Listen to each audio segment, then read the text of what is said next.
আমার হাতে আছে হাইব্রিড জাতের মুরগির বাচ্চা। এই যে দেখেন, এই যে মুরগির বাচ্চার পা গুলো, এগুলো কত সুন্দর, কত মোটা, যেটা কিন্তু সোনালী বাচ্চার পা এত মোটাও হয় না, এত সুন্দর হয় না। এবং আপনি কিভাবে সোনালী এবং হাইব্রিড চিনবেন? সোনালী বাচ্চার ওজন কিন্তু গড় 25 থেকে 30 গ্রাম হতে পারে, কিন্তু হাইব্রিড বাচ্চার ওজন কিন্তু 30 থেকে 35 গ্রাম হয় গড়ে। অর্থাৎ ওজন দেখেও কিন্তু আপনি সোনালী অথবা হাইব্রিড এটাকে কিন্তু আলাদা করতে পারবেন। সব থেকে ভালো ব্যাপার আলাদা করা সেটা হচ্ছে ওজন আসা।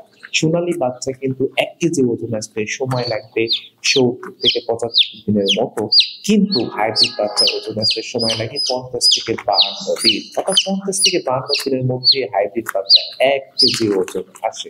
অর্থাৎ আপনি যদি খামারি হন, আপনি যদি দ্রুত খামারটা ফাঁকা করতে চান, দ্রুত বাজারজাত করতে চান, তাহলে কিন্তু সোনালীর থেকে হাইব্রিডটা বেশি উপযুক্ত।